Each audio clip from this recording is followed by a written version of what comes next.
Hello, good morning. कैसे आप लोग सभी लोग? क्या एकदम बढ़िया हैं, एकदम अच्छे हैं, एकदम शानदार हैं? मैं भी ठीक हूं भाई, शिवा बिल्कुल बढ़िया हूं मैं भी। तो चलिए फिर शुरुआत करते हैं हम लोग आज की क्लास। जैसा आप लोगों को पता है कि हम लोग पढ़ रहे थे एल्टीट्यूड्स के बारे में, शीर्षलम के बारे में पढ़ रहे थे। यहाँ पर ध्यान से समझने की कोशिश करना। हम लोग जो पढ़ रहे थे वो एल्टीट्यूड्स के बारे में पढ़ रहे थे। किसी भी वर्टेक्स से सामने वाली साइड पर 90 डिग्री का कोण बनाने वाली जो लाइन होती है उसको बोलते हैं हम लोग एल्टीट्यूड। उसको बोलते हैं हम लोग शीर्षलम। किसी भी वर्टेक्स से सामने वाली साइड पर 90 डिग्री का कोण बनाने वाली जो लाइन होगी उसको हम लोग बोलते हैं एल्टीट्यूड या शीर्षलम। और जो अपने पास एल्टीट्यूड होता है, जहां पर तीनों एल्टीट्यूड जिस पॉइंट पर इंटरसेक्ट करते हैं, जिस बिंदु पर प्रतिच्छेद करते हैं, उसको हम लोग यहां पर बोलते हैं ऑर्थो सेंटर यानी कि लंब केंद्र। ऑर्थो सेंटर यानी कि लंब केंद्र हम लोग बोलते हैं। यहां से इसको ये जो अपने पास है ऑर्थो सेंटर, इस पर बना जो एंगल होगा 3 नंबर की पॉइंट जो था अपने पास बी ओ सी, अगर कभी भी फाइंड आउट आपको करना है एंगल बी ओ सी, तो वो अपने पास होता है 180 डिग्री माइनस अपने पास एंगल ए। ये अपने पास ऑर्थो सेंटर है। अगर आप लोगों को याद हो तो ये पॉइंट मैं आप लोगों को पढ़ा चुका था। 4 नंबर पॉइंट मैंने आप लोगों को यह पढ़ाया था कि एक्यूट एंगल ट्रायंगल में तो बनता है अंदर की तरफ, राइट एंगल ट्रायंगल में उस वर्टेक्स पर बनता है जहां पर कोण कितने डिग्री हो, 90 डिग्री, जबकि ऑब्ट्यूज में निकल जाता है बाहर। ऑब्ट्यूज एंगल ट्रायंगल जो होता है उसमें ऑर्थो सेंटर अपने पास बाहर निकल जाता है। उम्मीद है आप लोगों को प्रत्येक बच्चे को ये पॉइंट पता होगा। 5 नंबर पॉइंट मैंने आप लोगों को यहां पर ये एक्यूट, ऑब्ट्यूज और राइट में मैंने एल्टीट्यूड की लेंथ निकालना बताया था। और राइट एंगल ट्रायंगल में जो एल्टीट्यूड की लेंथ निकालनी थी ए, बी और सी, तो यहां से अगर एल्टीट्यूड आप लोग डालते हो तो बीडी की अगर लेंथ अगर आपको निकालनी थी तो इसके लिए एक फॉर्मूला बताया था, A B into B C upon अपने पास ए सी, ये अपने पास फॉर्मूला था। पॉइंट नंबर 5 मैंने एक्यूट में, राइट में और ऑब्ट्यूज में एल्टीट्यूड की लेंथ निकालना बताया था, length of altitude. In centre में एंगल बाइसेक्टर के लिए स्टुअर्ट थ्योरम बताई थी, मीडियन के लिए अपोलोनियम थ्योरम बताई थी, और इसके लिए कोई थ्योरम तो नहीं थी, पाइथागोरस थ्योरम से ही हम लोग इस चीज को प्रूव करते हैं कि इसकी लेंथ अपने पास कैसे आएगी, ये हम लोगों ने समझा था।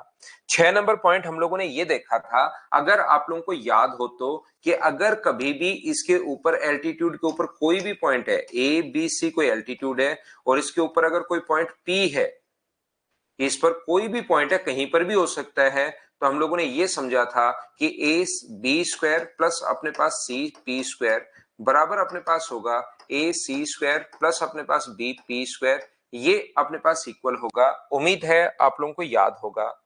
7 नंबर पॉइंट मैंने आप लोगों को यह समझा दिया था कि अगर अपने पास दोनों एल्टीट्यूड एक दूसरे को अगर इस प्रकार से ए बी और सी, ये है ए डी, ये है बीई, और ये है अगर अपने पास सी एफ बीई और ये सी एफ अगर है, एल्टीट्यूड ओ पर अगर मिले, तो अगर आप लोगों को याद हो तो मैंने कहा था एओ इंटू ओ डी बराबर बीओ इंटू ओ ई बराबर होता है अपने पास सीओ इंटू ओ एफ।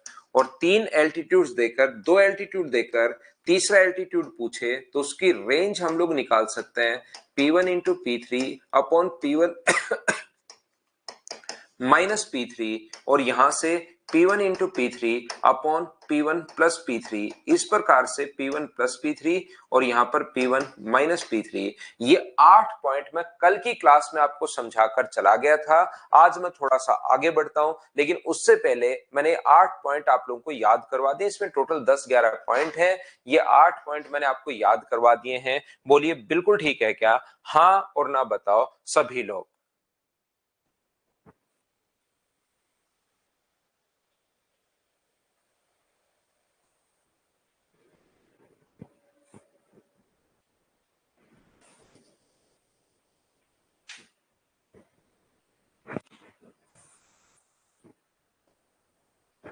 तो आगे हम लोग बढ़ते हैं पॉइंट नंबर 8 के बाद नेक्स्ट पॉइंट पर हम लोग लेकर चलते हैं आपको पॉइंट नंबर अपने पास यहां पर 9। आज की क्लास कल की चीजें मैंने रिवाइज करवाई ताकि चीजें आपको प्रत्येक बच्चे को अच्छे से ढंग से बढ़िया तरीके से याद हो जाए। अब हम लोग थोड़ा सा आगे बढ़ते हैं और चीजें हम लोग सीखने की कोशिश करते हैं। एक ट्रायंगल है अपने पास ए बी और सी, एक त्रिभुज है, एक ट्रायंगल अपने पास ए बी और सी। ध्यान से समझने की कोशिश करना यहां पर आप लोग सभी लोग।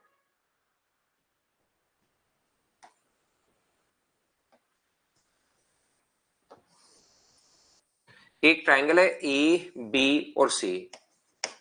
इस वर्टेक्स से सामने वाली साइड पर 90 डिग्री का कोण बनाने वाली जो लाइन होगी वो अपने पास एल्टीट्यूड होगी।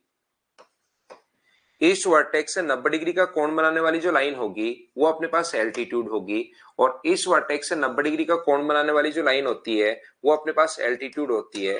और एक ट्रायंगल के तीनों एल्टीट्यूड्स जिस पॉइंट पर इंटरसेक्ट करते हैं उसको हम लोग बोलते हैं ऑर्थो सेंटर। बोलिए बिल्कुल ठीक है क्या?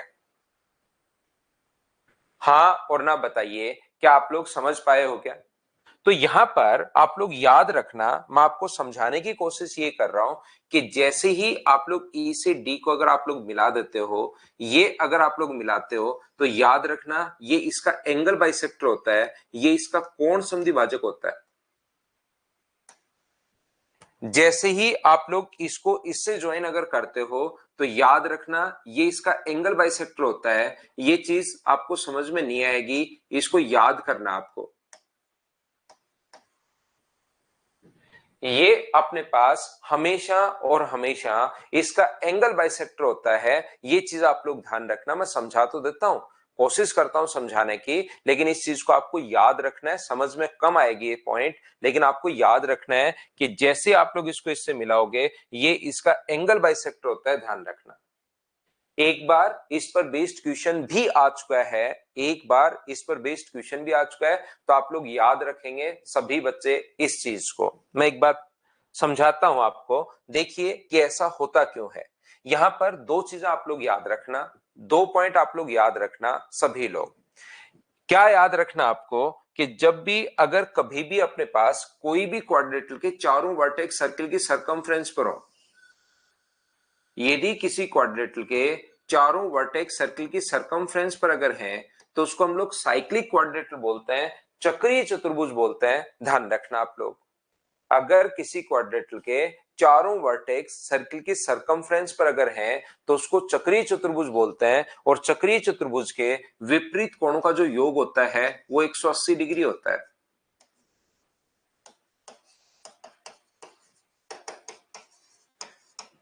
चक्रीय चतुर्भुज के विपरीत कोणों का जो योग होगा वो 180 डिग्री होगा। और इसका उल्टा भी एकदम ठीक है, ये जो अपने पास है इसका उल्टा भी एकदम ठीक है। अगर किसी क्वाड्रेटल के विपरीत कोणों का योग 180 डिग्री है तो उसके बाहर से हम लोग सर्किल ड्रॉ कर सकते हैं। याद रखना, अगर इन दोनों का सम अगर 180 है और इन दोनों का सम भी अगर 180 है तो हम लोग बाहर से खुद से सर्किल ड्रॉ कर सकते हैं कि अपने पास चारों वर्टिसेस से टच होकर जाएगा। इस प्रकार से हम लोग सर्किल ड्रॉ कर सकते हैं। दोनों तरफ से बिल्कुल ठीक है। याद रखना आप लोग सभी लोग, जो पॉइंट मैं समझाते हुए जा रहा हूं उसको आप लोग ध्यान से सुनिए। यहां पर अपने पास यदि कभी भी अपने पास ये जो है अपोजिट, अगर चारों वर्टेक्स सर्किल की सरकमफ्रेंस पर अगर हैं तो फिर अपने पास अपोजिट एंगल्स का सम 180 होता है। और अगर पहले से दिया हुआ है अपोजिट एंगल का सम 180 डिग्री है तो ध्यान रखना लाइन अपने पास पैरेलल होगी। ये चीज आप लोग सॉरी, चारों वर्टेक्स सर्किल की सरकमफ्रेंस पर होंगे। आर की मीना पूछ रहा है कि एक्स भी 45, वाई भी 45 और जेड भी 45। बहुत शानदार क्वेश्चन।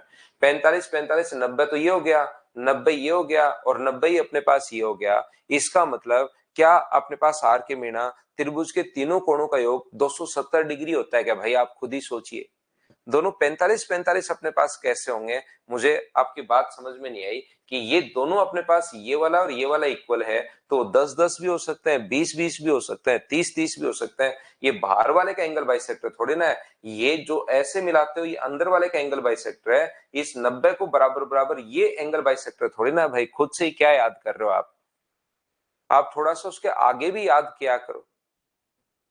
पहली बात ध्यान से समझना सारे बच्चे, मैं आपको ये आएगा साइक्लिक क्वाड्रेटल, क्वाड्रेटल में आएगा अपने पास। अभी आप लोग इतना याद कर लीजिए, मैं आपको आगे का, क्योंकि अगर आप लोगों को देखना है कैसे आया, तो उस चीज के लिए आपको ध्यान रखना पड़ेगा कि अपने पास यहाँ पर ये जो होगा, अब मलकीत जो कह रहा है वो कह रहा है 45/2 होगा भाई। वो और थोड़ा और ज्यादा इंटेलिजेंट देखिए कि वो उसको समझा रहा है कि 45 भाई 45/2, 45/2 तो 45 हो गया, 45 हो गया, 45 हो गया, तो त्रिभुज के तीनों कोणों का योग 135 थोड़ा होता, तो वो फिक्स नहीं है यहाँ पर क्या होगा।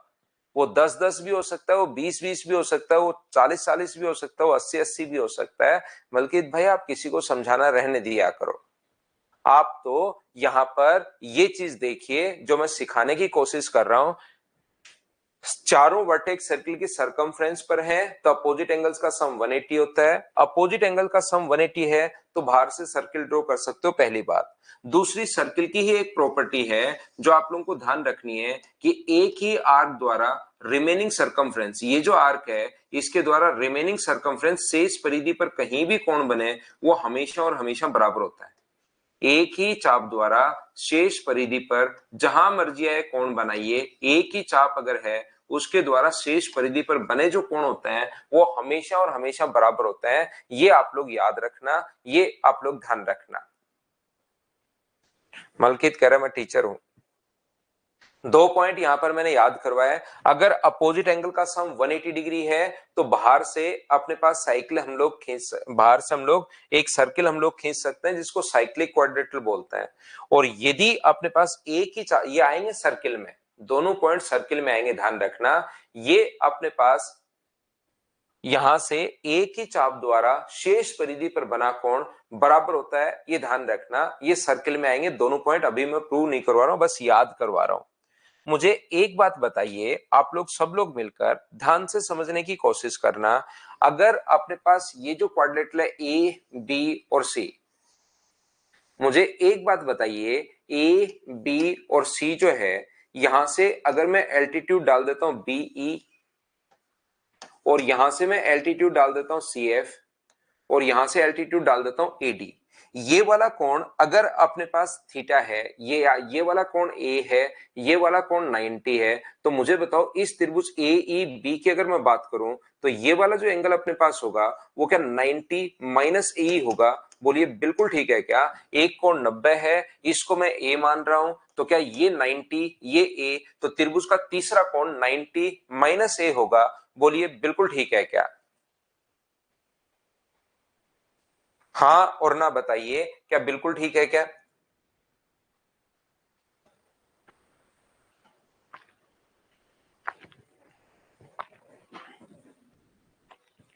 ऐसे ही मुझे बताओ, ये ए है, ये 90 है, तो ये वाला जो एंगल अपने पास होगा ये वाला, क्या ये भी अपने पास 90 माइनस ए ही होगा क्या? अब इधर वाले ट्रायंगल की बात कर लो। इस ट्रायंगल की अगर मैं बात करूं तो ये अपने पास 90 है, ये ए है, तो इधर वाला भी 90 माइनस ए। तो मुझे एक बात बताइए आप लोग सभी लोग, यहां पर ये कोण अगर 90 माइनस ए, ये वाला एंगल और ये वाला एंगल क्या दोनों बराबर होते हैं क्या? बात बताइए मुझे सभी लोग। यहाँ पर 90 है, ए है, 90 माइनस ए, 90 है, ए है, त्रिभुज का तीसरा कोण 90 माइनस ए, तो ये दोनों एंगल अपने पास जो होंगे वो इक्वल होंगे। तो आप लोग ये दोनों एंगल अगर इक्वल होंगे तो ध्यान से समझने की कोशिश करना सभी लोग। अब मैं इसको मिक्स करता हूं। 3 पॉइंट आप लोगों को बता दिए मैंने, 3 पॉइंट मैंने बताए हैं। एक तो ये बताया है कि अपोजिट एंगल का सम 180 डिग्री होते ही बाहर से एक सर्किल ड्रॉ कर सकते हो, पहला पॉइंट। दूसरा पॉइंट मैंने बताया आपको कि एक ही आर्क द्वारा रिमेनिंग सरकमफ्रेंस पर बने एंगल बराबर होते हैं, दूसरा। और तीसरा पॉइंट मैंने बताया है कि ये देखिए ये भी 90 माइनस ए है और ये भी 90 माइनस ए है, तो क्या दोनों के दोनों एंगल बराबर होंगे क्या? 90 माइनस ए, 90 माइनस ए, दोनों एंगल क्या बराबर होंगे क्या? पहला भी 90 माइनस है, दूसरा भी 90 माइनस है, तो क्या दोनों को बराबर मान? विवेक कुमार भाई 90 माइनस ए कैसे है, ये बात समझ पाए हो क्या आप? ये भी 90 माइनस ए लिखा हुआ है और ये भी 90 माइनस ए लिखा हुआ, तो बराबर ही तो है। ए का मान जो भी है 30 डिग्री है, तो 90 में 30 घटाओगे उधर भी 60 आना है, 90 में 30 घटाओगे इधर भी 60 आना है। यहां पर मुझे एक बात समझने की कोशिश करना आप सभी लोग, यहां से ए बी और सी, यहां से अगर मैं एल्टीट्यूड डाल दूं, ये अपने पास एल्टीट्यूड है ए डी, ये अपने पास एल्टीट्यूड है BE, ये अपने पास एल्टीट्यूड है CF, ये एल्टीट्यूड जो है वो CF है। ये पॉइंट सबसे पहले मैं काम में ले रहा हूं। मुझे एक बात बताइए, ये वाला एंगल अगर x होगा, ये वाला एंगल अगर x होगा, तो क्या ये एंगल भी अपने पास x होगा? बोलिए बिल्कुल ठीक है क्या? हाँ और ना। पहली बात बताइए, ये वाला एंगल अगर अपने पास x होगा, तो क्या ये वाला एंगल भी दोनों बराबर होंगे? बोलिए बिल्कुल ठीक है क्या? पहली बात, x और x मैंने मान लिया है, दोनों एंगल बराबर। पहला पॉइंट मैंने काम में लिया। दूसरा पॉइंट आप लोग ध्यान से समझने की कोशिश करो। मुझे एक बात बताइए, ये वाला अपने पास जो कोण है वो 90 डिग्री है। देखना, ये वाला कोण 90 डिग्री है और ये वाला कोण भी 90 डिग्री है। तो क्या इस चतुर्भुज ओ ई सी और डी में, ध्यान से समझिए, ओ ई सी और डी में 90 और 90 180 डिग्री। एक क्वाड्रेटल के चारों एंगल्स का सम 180 डिग्री होता है, 99 360 डिग्री होता है। चारों एंगल्स का सम 360। इन दोनों का सम अगर अपने पास 180 डिग्री है, तो क्या बचे हुए दोनों एंगल्स, ये वाला और ये पूरे एंगल्स का सम क्या 180 होगा क्या? मैं बात कर रहा हूं चतुर्भुज ओ ई सी और डी की। तो 90 और 90 180, दो का सम अगर 180 है और चारों का सम 360 डिग्री होता है, तो ये भी अपने पास 180 डिग्री हुआ। और 180 डिग्री होते ही मुझे बताइए, क्या आप लोग बाहर से सर्किल ड्रॉ कर सकते हो क्या? हाँ और ना बताओ सभी लोग। तो आप लोग तुरंत कहोगे बिल्कुल सर, हम लोग बाहर से सर्किल ड्रॉ कर सकते हैं। और जैसे ही हम लोग सर्किल ड्रॉ करेंगे, तो एक ही चाप द्वारा शेष परिधि पर बने कोण बराबर। तो इस आर्क द्वारा, ध्यान से समझने की कोशिश करना, इस आर्क द्वारा अगर बना एंगल, ये वाला एंगल इस चाप द्वारा x है, तो इस परिधि के द्वारा शेष कहीं भी कोण बने वो भी हमेशा x होगा। तो मुझे बताइए, ये वाला जो एंगल आ गया, ये भी अपने पास x ही आ गया है। एक ही चाप द्वारा, तीसरा पॉइंट, 3 पॉइंट पढ़ाए थे, तीनों को मैंने काम में ले लिए हैं। एक ही चाप द्वारा शेष परिधि पर बना कोण बराबर होता है, इसलिए वो अगर x है तो ये वाला भी x होगा। हाँ और ना बताइए, क्या ये बात आप लोग सभी लोग समझ पाए हो क्या? एक बार फिर एक्सप्लेन करने की कोशिश करता हूं मैं वापस से। आर्क होता है भाई, ये एंगल अगर x है, पहला जो लास्ट में पॉइंट बताया, ये अगर x है तो ये भी अपने पास x होगा, पहली बात। दूसरी बात, ये कोण कितने डिग्री है? डिग्री अपने पास है, ये डिग्री, और ये भी कितने डिग्री है? तो आप कहोगे सर 90 डिग्री।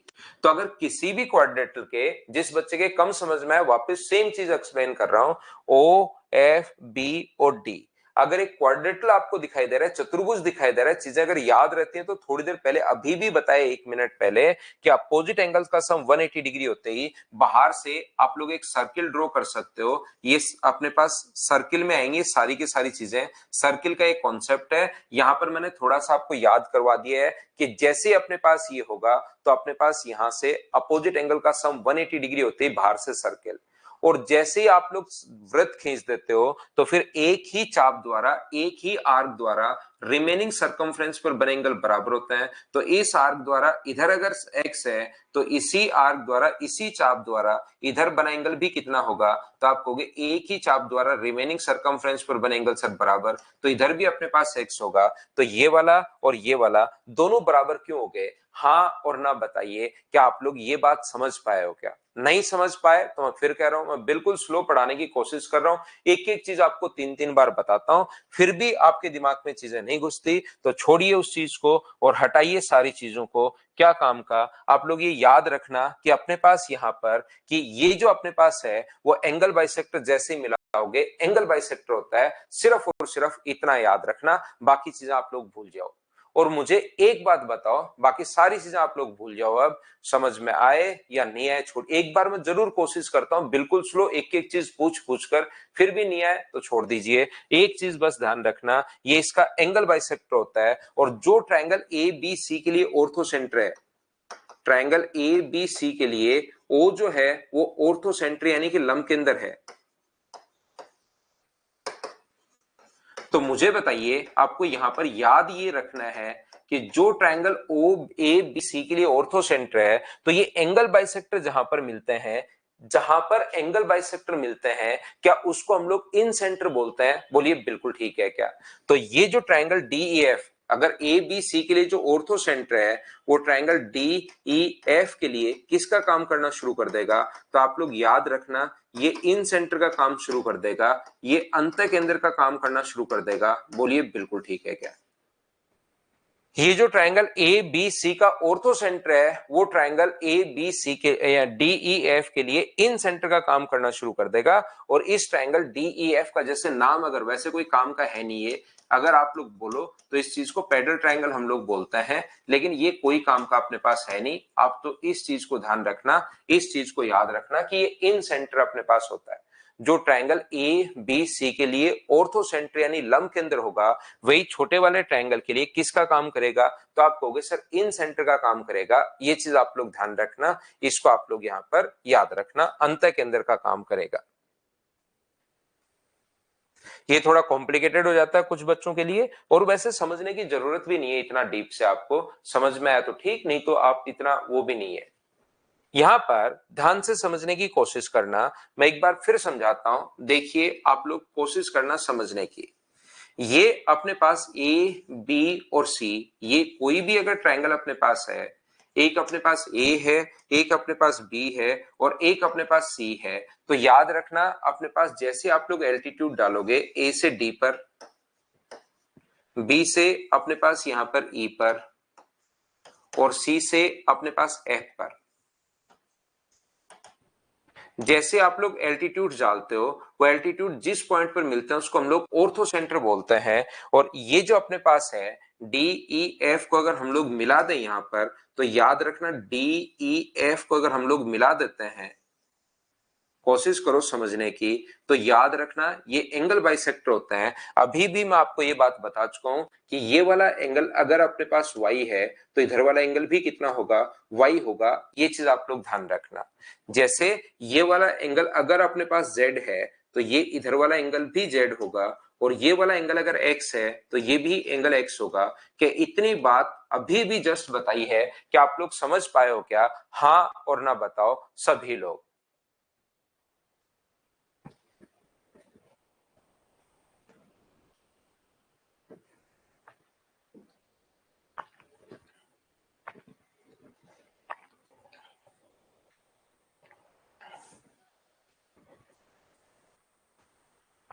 बोलिए बिल्कुल ठीक है क्या?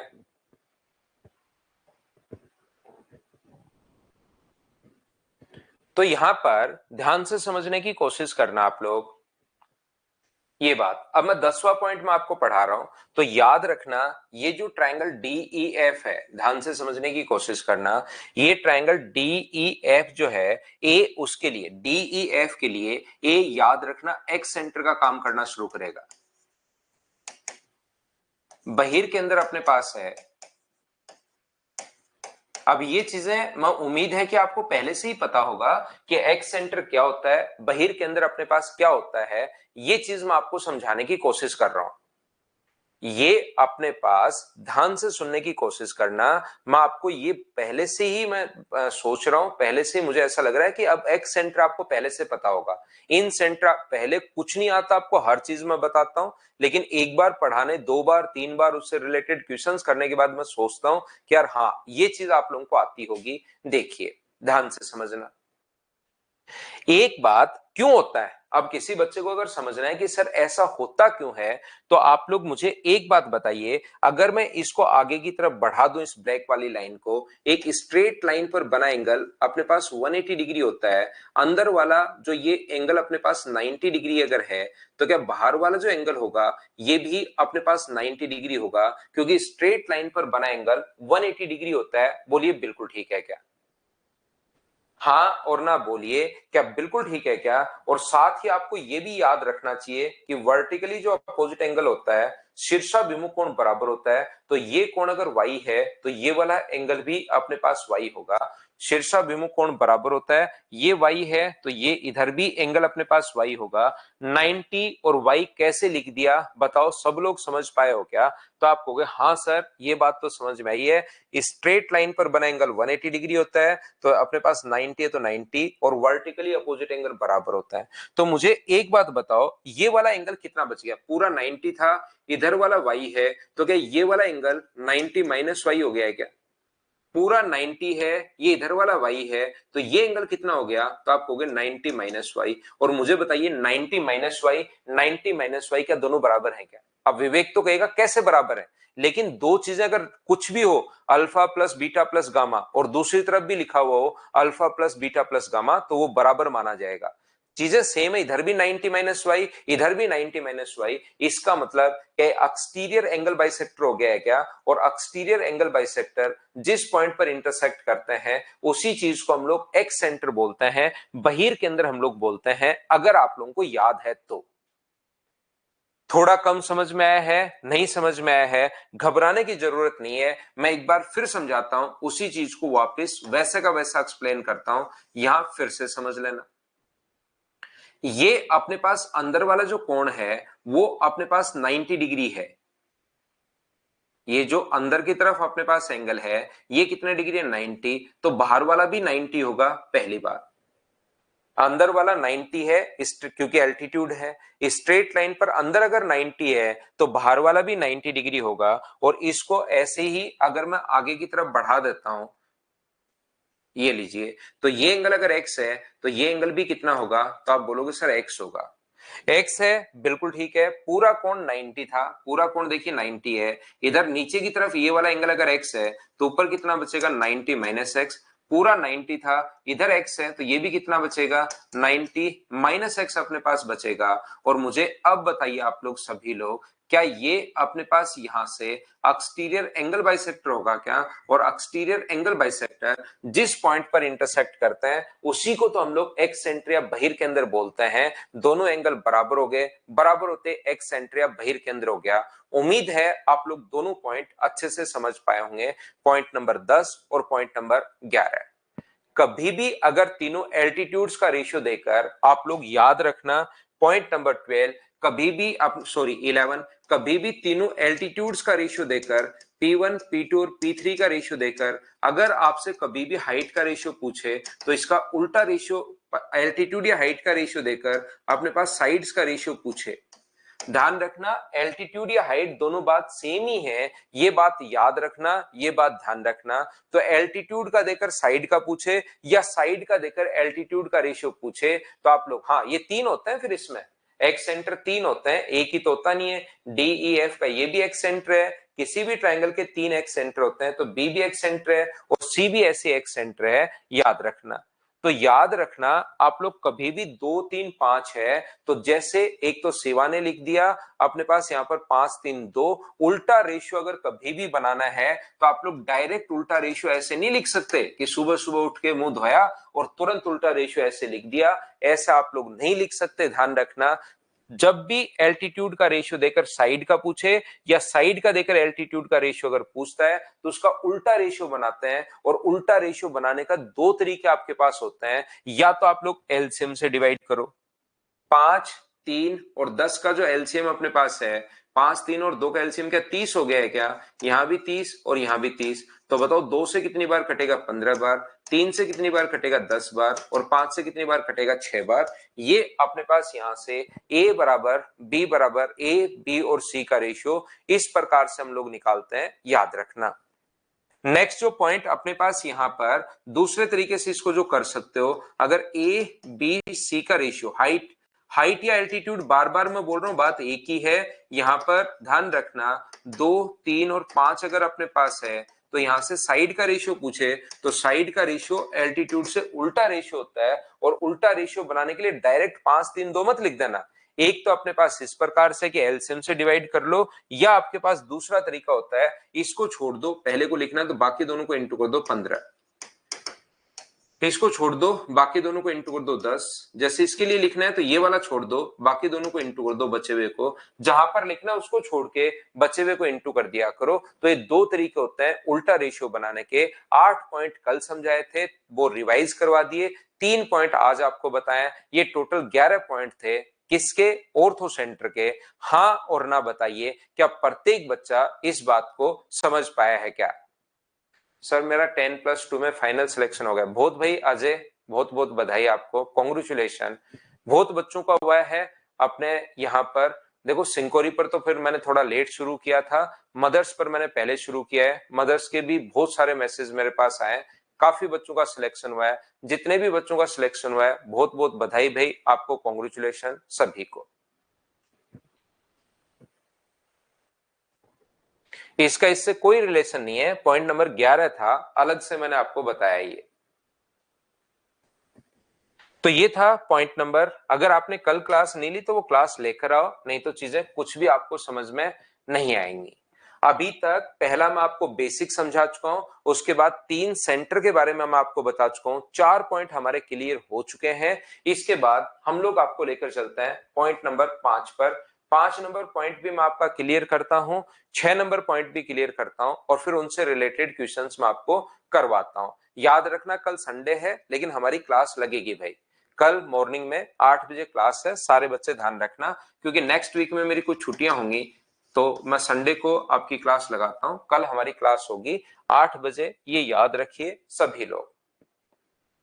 ध्यान से समझने की कोशिश कीजिए। पॉइंट नंबर नेक्स्ट हम लोग पढ़ते हैं। नेक्स्ट वीक में फिर आप लोग रिवीजन कर लेना, कुछ छुट्टियां होंगी मेरी तो उसमें आप लोग रिवाइज कर लेना इस चीज को। तो संडे को क्लास, आगे भी कभी संडे को फिर से क्लास लगा लेंगे, उनको हम लोग उनकी वो तो करेंगे ही करेंगे, जो भी अपना लॉस होगा उसकी भरपाई करता है। 5 नंबर पॉइंट जो है अपने पास, इसमें हम लोग पढ़ते हैं साइड परपेंडिकुलर बाइसेक्टर।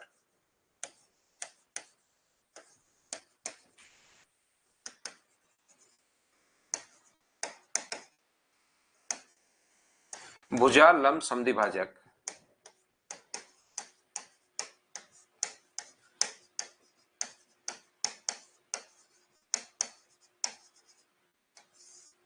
हम लोग पढ़ रहे हैं अब नए, अगला पॉइंट है यहां पर साइड परपेंडिकुलर बाइसेक्टर हम लोग पढ़ते हैं। यहां पर देखिए आप लोग सभी लोग, साइड परपेंडिकुलर बाइसेक्टर जो अपने पास है, देखिए कोशिश करना 4 पॉइंट अभी तक मैं आपको पढ़ा चुका हूं।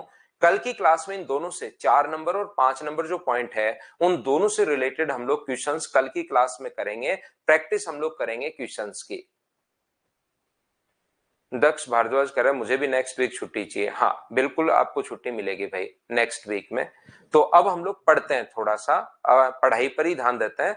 कल की बात मैं बता चुका हूं, 8 बजे आपकी क्लास वाली। मैं आपको क्या कह रहा था, आपको यहां पर ये जो अपने पास है ट्राइंगल ए बी और सी, कोई भी ट्राइंगल अगर अपने पास है ए बी और सी, इसमें 2 चीजें होती हैं। किसी भी ट्रायंगल में अपने पास 2 चीजें अपने पास होंगी, एक तो उसके एंगल्स होंगे और एक उसकी साइड होगी। ध्यान से समझना, आपको मैं क्या समझा रहा हूं इन चीजों को आप लोग सुनिए। अपने पास 2 चीजें होंगी, एक तो अपने पास एंगल होता है और एक अपने पास साइड होती है। तो आप लोग एक तो खींच सकते हो एंगल बाइसेक्टर। मुझे बताओ किसी भी एंगल को 2 पार्ट्स में डिवाइड करने, ट्राइंगल में 2 ही तो चीजें होती हैं, सिर्फ 2 चीजें होती हैं, एक तो अपने पास एंगल होता है और एक अपने पास साइड होती है। मुझे आप लोग बताइए सारे बच्चे मिलकर कि क्या एंगल बाइसेक्टर सिर्फ एक ही लाइन होगी या 2-3 लाइन और भी हो सकती हैं? जैसे 80 डिग्री था तो उसको 40 डिग्री और 40 डिग्री बांटने वाली क्या सिर्फ एक ही लाइन होगी या 1-2 लाइन और हो सकती हैं जो इसको 40 और 40 में बांटे? तो आप लोग ये कहोगे, आप लोग सभी लोग ये बोलोगे कि सर यहां पर अपने पास 40 और 40 डिग्री में बांटने वाली सिर्फ और सिर्फ एक ही लाइन हो सकती है। मैं आपको फिर बता रहा हूं, ट्रायंगल में अपने पास यहां पर 2 चीजें अपने पास होती हैं, एक अपने पास एंगल बाइसेक्टर होता है, ध्यान से सुनने की कोशिश करना, एक अपने पास होता है यहां पर एंगल बाइसेक्टर और दूसरा होता है साइड बाइसेक्टर। इस चीज को आप लोग समझिए।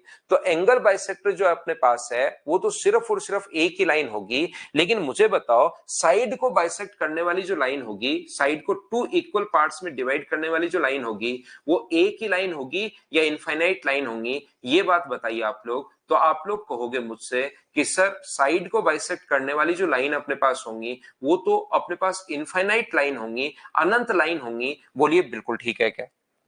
साइड को बाइसेक्ट करने वाली जो लाइन होगी वो तो अपने पास इनफाइनाइट लाइन होगी, तो फिर कौन सी लाइन पढ़ोगे आप लोग। इसलिए एंगल बाइसेक्टर तो सिर्फ एक ही होता है, उसके लिए और कोई नाम हमें ऐड करने की जरूरत नहीं पड़ी। लेकिन side perpendicular bisector, side bisector बहुत सारे होते हैं, तो ऐसे तो कितने पढ़ोगे। तो हम लोग जो पढ़ते हैं वो साइड परपेंडिकुलर बाइसेक्टर पढ़ते हैं। यहां पर अपने पास जो साइड को परपेंडिकुलर बाइसेक्टर पढ़ते हैं, जो साइड को बाइसेक्ट तो करे ही करे, साथ कितने डिग्री का कोण बनाए, 90 डिग्री का कोण बनाए। तो अब हम लोग पढ़ तो साइड बाइसेक्टर है, लेकिन हमारी मजबूरी है इसके साथ एक नाम और ऐड करना पड़ेगा, साइड परपेंडिकुलर बाइसेक्टर, भुजा लंब संधिभाजक, जो भुजा को संधिभाजक तो करे ही करे और साथ उस पर कितने डिग्री का कोण बनाए, 90 डिग्री का कोण बनाए। ये होता है साइड परपेंडिकुलर बाइसेक्टर, भुजा लंब संधिभाजक। इस चीज को आप लोग ध्यान रखिए, इसको आप लोग, ये हम लोग पढ़ रहे हैं। अब कुछ बच्चों के जो घर पर वहां पर बैठे हैं, उनके दिमाग में अचानक से क्वेश्चन बनता है, यार ये साइड बाइसेक्टर तो मीडियन भी होती है।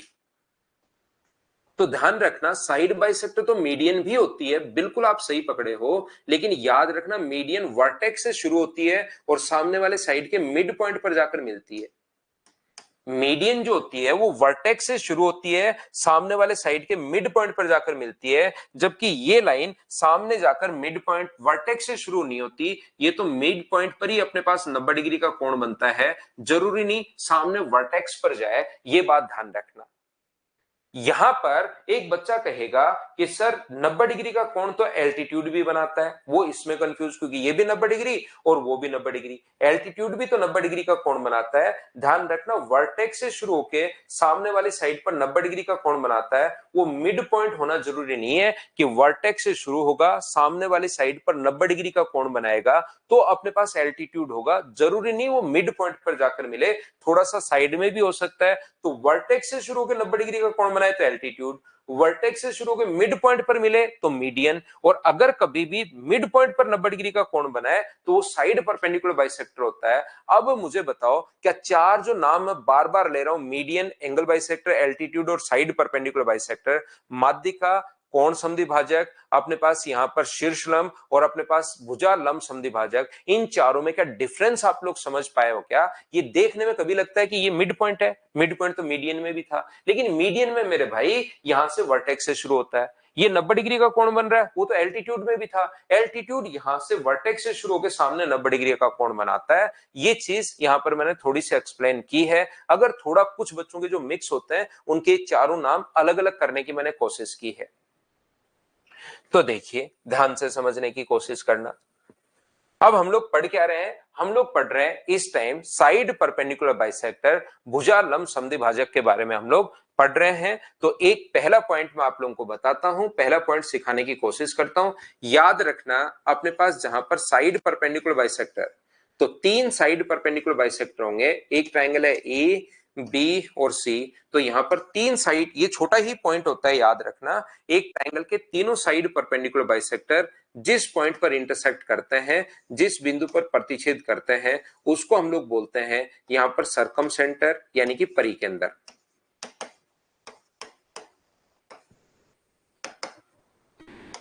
एक ट्रायंगल के तीनों साइड परपेंडिकुलर बाइसेक्टर जिस पॉइंट पर इंटरसेक्ट करते हैं उसको हम लोग बोलते हैं सरकम सेंटर, यानी कि हम लोग परिकेंद्र बोलते हैं। और इसको परिकेंद्र हम लोग इसलिए बोलते हैं क्योंकि इसको सेंटर मानकर एक ऐसा सर्कल ड्रॉ कर पाना पॉसिबल है जो तीनों वर्टिसेज को टच करेगा।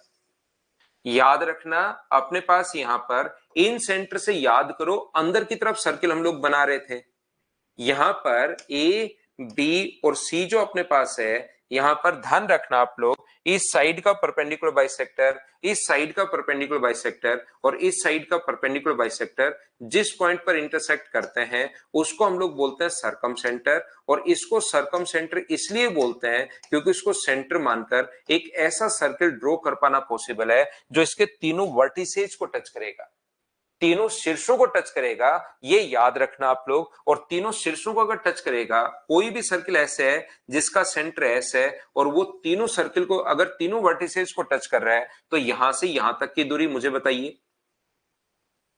यहां से यहां तक की दूरी रेडियस आर, और यहां से यहां तक की दूरी। तो मुझे बताओ तीनों वर्टिसेस से जो डिस्टेंस अपने पास होती है वो क्या इक्वल होगी क्या, क्योंकि रेडियस हमेशा बराबर होती है। तो एक क्वेश्चन आप लोगों से पूछता है तीनों भुजाओं से समान दूरी पर जो केंद्र होता है वो तो होता है अंतः केंद्र। तीनों भुजाओं से समान दूरी पर जो केंद्र होता है वो होता है अंतः केंद्र, अंदर की तरफ सर्किल खींच सकते हैं। और तीनों वर्टिसेस से इक्वल डिस्टेंस पर कौन सा सेंटर होगा, तो वो अपने पास सर्कम सेंटर होता है। ऐसे छोटे छोटे क्वेश्चंस पहले पूछ लेता था और अचानक फिर से भी क्वेश्चन आ सकता है। ऐसे जो छोटे छोटे क्वेश्चंस होते हैं वो वापस से भी अपने सामने आ सकते हैं। इसको आप लोग याद रखिए, इसको आप लोग ध्यान रखिए कि अपने पास चारों वर्टेक्स अपने पास यहां से इसको सेंटर मानकर एक ऐसा सर्कल हम लोग ड्रॉ कर पाएंगे जो अपने पास यहां पर चारों वर्टिसेस से इक्वल डिस्टेंस पर होगा। यह आप लोग याद रखना, तीनों वर्टिसेस से तीन जो शीर्ष हैं उनसे बराबर दूरी पर होगा। और अगर कभी भी अपने पास यहां पर सर्किल अगर है तो उसकी रेडियस होगी, और इसकी रेडियस का जो फॉर्मूला होता है वो होता है a into B into C. याद रखना ए बी सी तीनों साइड है, a into B into C upon 4 into area. ये अपने पास यहां पर रेडियस जो है परिवृत्त की त्रिज्या का फॉर्मूला याद रखना। ये जो साइन होता है, ये जो डेल्टा साइन हम लोग डिनोट करते हैं, ये याद रखना आप लोग एरिया का या क्षेत्रफल का साइन होता है। वैसे आप लोगों को पहले से ही पता होगा क्योंकि एक बार हम लोग पहले भी काम में ले चुके हैं। तो आर का जो फॉर्मूला होगा वो अपने पास होगा a into B into C upon 4 into area. ये अपने पास फॉर्मूला है, बताइए ठीक है क्या।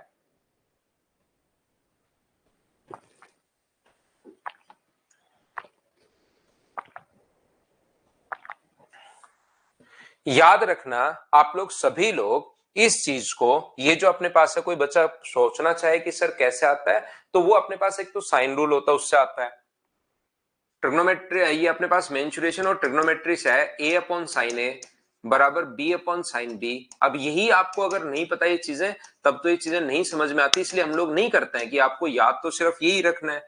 एक तो ये साइन रूल होता है, एक ट्रायंगल के एरिया का जो फॉर्मूला होता है वो अपने पास एरिया का फॉर्मूला होता है, जैसे दो साइड और उसका बीच का कोण दिया हुआ मिले तो एरिया का फॉर्मूला अपने पास होता है, जिसको हम लोग डेल्टा से डिनोट कर रहे हैं, हाफ इंटू बी इंटू सी, और उनके बीच का कोण साइन में लेते हैं। अब बीच का कोण साइन में ही क्यों लेते हैं, ये इस टाइप के क्वेश्चंस अगर बनेंगे तो मैं आपको अभी नहीं समझा पाऊंगा, क्योंकि वो चीज मैं आपको, ये मेंसुरेशन का पार्ट है, उसमें मैं आपको बताऊंगा कि साइन थीटा ये अपने पास फॉर्मूला कैसे बना। नेक्स्ट चैप्टर हम लोग मेंसुरेशन ही पढ़ेंगे, याद रखना। उसके बाद ट्रिग्नोमेट्री पढ़ेंगे, उसके बाद अलजेब्रा, एडवांस मैथ्स को हम लोग पहले खत्म करते हैं। तो यहां से अपने पास ध्यान से समझिए, यहां से एक तो ये फॉर्मूला होता है एरिया का, और एक ये साइन का फॉर्मूला होता है अपने पास। तो यहां से मुझे बताओ साइन ए बराबर, फर्स्ट और लास्ट से साइन ए बराबर क्या लिख सकते हो आप लोग, तो आपको होगा साइन ए बराबर सर a अपॉन 2r लिख सकते हैं। तो लिख दो अपने पास, यहां से एरिया को डेल्टा से डिनोट कर रहा हूं, हाफ इंटू बी इंटू सी इंटू साइन ए की जगह a अपॉन 2r। मुझे तो r का मान चाहिए तो r तो इधर ले आओ, तो ऊपर बच गया a इंटू बी इंटू सी, और नीचे बच गया अपने पास 4 इंटू एरिया। ये अपने पास आंसर आ गया है, r बराबर a into B into C upon 4 into area. हाँ और ना बताइए, क्या सभी लोग इस बात को समझ पाए हो क्या, बोलिए भाई।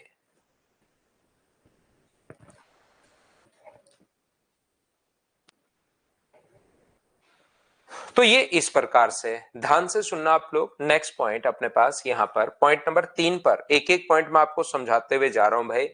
पॉइंट नंबर 3 जो अपने पास है वो इस प्रकार से कि कोई भी ट्रायंगल अगर है ए बी और सी, ध्यान से समझना, ये एक ट्रायंगल अपने पास ए बी और सी, इसके बाहर से हम लोग अगर साइड परपेंडिकुलर बाइसेक्टर जहां पर मिलते हैं उसको हम लोग बोलते हैं, जहां पर साइड परपेंडिकुलर बाइसेक्टर जिस पॉइंट पर मिलते हैं उसको बोलते हैं हम लोग सरकम सेंटर, याद रखना। और सरकम सेंटर तीनों शीर्षों से समान दूरी पर होता है, साथ ही ये भी आप लोग ध्यान रखना। और इसके क्योंकि बाहर से हम लोग एक सर्किल ड्रॉ कर सकते हैं, बोलिए बिल्कुल ठीक है क्या। तो यहां पर याद रखना प्रत्येक बच्चा, क्योंकि अभी भी मैं बताकर आया हूं, नहीं नहीं ये तो नहीं बताया मैंने, ये चीज याद रखिए, सर्किल में ही मैं प्रूव करवाऊंगा आपसे खुद से, आप नहीं कहोगे तो भी मैं प्रूव करवाऊंगा कि सीबी आर्क द्वारा सेंटर पर जो बना एंगल होता है वो रिमेनिंग सर्कमफ्रेंस पर बने एंगल से हमेशा डबल होता है। क्यों होता है सर्किल में हम लोग प्रूव करेंगे, तो यहां पर मैं टाइम वेस्ट नहीं कर रहा हूं बिना मतलब। यहाँ पर याद कर लीजिए सर्किल, नेक्स्ट पॉइंट जब हम लोग पढ़ेंगे ट्राइंगल खत्म होते ही सर्किल शुरू करेंगे, तो किसी भी आर्क द्वारा सेंटर पर बना जो एंगल होता है रिमेनिंग सरकमफ्रेंस पर बने एंगल से डबल होता है, ये आप लोग याद रखिए, इसको आप लोग ध्यान रखिए। तो यहां से क्योंकि बाहर से आप लोग सर्किल ड्रॉ कर सकते हो, तो याद रखना इसमें कभी भी अगर आप लोगों को एंगल बी एस सी अगर आप लोगों से पूछा जाए, अगर मैं आपसे पूछता हूं कि मुझे बताओ एंगल बी एस सी क्या होगा, तो आप तुरंत बोलोगे सर वो ट्वाइस ऑफ एंगल ए होगा। जैसे अगर मैं आपसे किसी बच्चे से ए एस सी अगर मैं पूछता हूं, तो आप तुरंत बोलोगे सर वो ट्वाइस ऑफ एंगल बी होगा, क्योंकि बाहर से आप लोग सर्किल खींच सकते हो और सर्किल के सेंटर पर बना एंगल यहां पर बने एंगल से हमेशा डबल होता है। ये चीज आप लोग थोड़ी सी ध्यान रखना। पॉइंट नंबर है ये अपने पास 3 नंबर, और ए एस बी अगर कभी भी पूछे तो वो अपने पास ट्वाइस ऑफ एंगल सी होता है। तो याद रखना सर्कम सेंटर पर बना angle twice of A, twice of B और ट्वाइस ऑफ सी होता है। ये चीज आप लोग ध्यान रखना सभी लोग। ये तरुण साइड अपॉन रूट 3 से रेडियस नहीं आएगी भाई, पता नहीं क्या रट के आए हो आप। बाहर वाला साइड अपॉन 2 रूट 3 तो होता है इक्विलेटरल ट्रायंगल में, लेकिन साइड अपॉन रूट 3 कहीं का कुछ भी चीजें मिक्स हो गई, पता नहीं क्या रट लिया आपने, और वो सिर्फ समबाहु त्रिभुज में होता है, जो मैं मेंसुरेशन में आपको बताऊंगा। यहां पर ये था अपने पास पॉइंट नंबर 3, मैंने आपको इन सेंटर पर बना एंगल याद कीजिए, इन सेंटर पर बना angle 90 plus half of A, 90 plus half of B और 90 प्लस हाफ ऑफ सी। यहां पर ऑर्थो सेंटर पर बना एंगल 180 माइनस ए, 180 माइनस बी, 180 माइनस सी, और अपने पास यहां पर बना एंगल जो मैंने आप लोगों को बताया है ये twice of A, twice of B. Equilateral में भी नहीं है सिवा वो, तो इक्विलेटरल में भी साइड अपॉन 2 रूट 3 होगा। इक्विलेटरल में भी जो तरुण लिख रहा है वो तो इक्विलेटरल में भी नहीं है। अगला 4 नंबर पॉइंट की अगर मैं बात करूं, तो याद रखना पोजीशन ऑफ सर्कम सेंटर के बारे में हम लोग बात कर रहे हैं। यहां पर अगर एक्यूट एंगल ट्रायंगल है, एक्यूट एंगल ट्रायंगल अगर है, न्यून कोण त्रिभुज अगर अपने पास है, एक्यूट एंगल ट्रायंगल न्यून कोण त्रिभुज, तो याद रखना एक्यूट एंगल ट्रायंगल में न्यून कोण त्रिभुज में अपने पास इस प्रकार से है ए बी और सी। इस साइड का परपेंडिकुलर बाइसेक्टर, इस साइड का परपेंडिकुलर बाइसेक्टर और इस साइड का परपेंडिकुलर बाइसेक्टर जिस पॉइंट पर इंटरसेक्ट करते हैं उसी चीज को हम लोग बोलते हैं सर्कम सेंटर। तो एक्यूट एंगल ट्रायंगल में सर्कम सेंटर हमेशा और हमेशा बनता है अंदर की तरफ, याद रखना। यहां पर अपने पास दूसरा जो अपने पास है वो है राइट एंगल ट्रायंगल। क्योंकि ये राइट एंगल ट्रायंगल के बारे में मुझे बताना होता है, तो साथ साथ सारे ही मैं बताता हूं। समकोण त्रिभुज,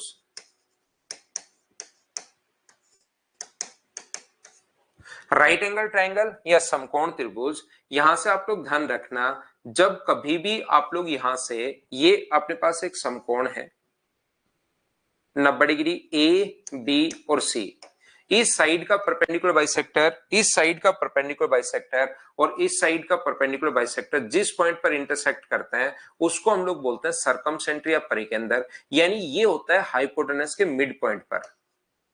राइट एंगल ट्रायंगल में सरकम सेंटर हमारे पास यहां पर अपने पास जो होता है वो हाइपोटेनस के मिड पॉइंट पर होता है, ये चीज आप लोग ध्यान रखना।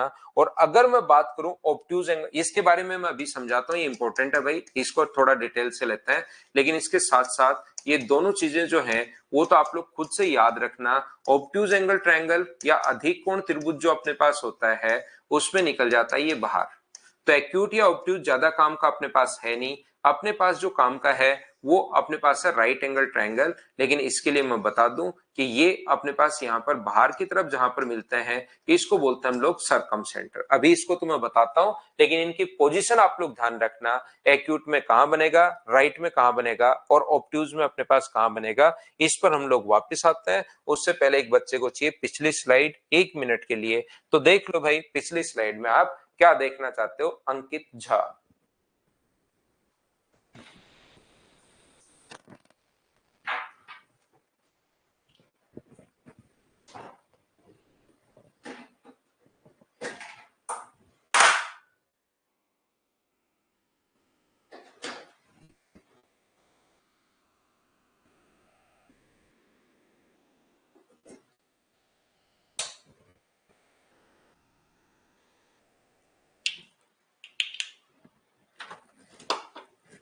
तो देखिए ध्यान से समझिए, आगे चलते हैं हम लोग।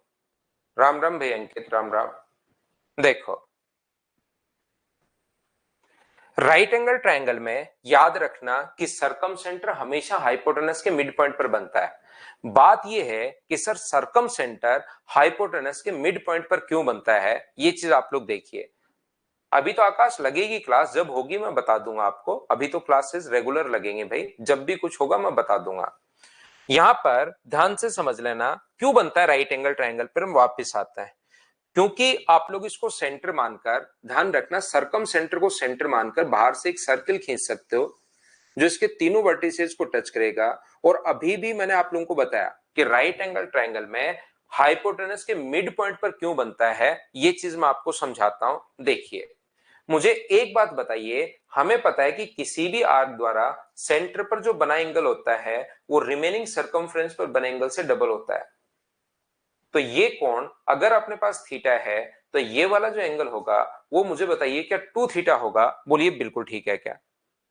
करवाते हैं गोविंद, वो भी करवा दूंगा।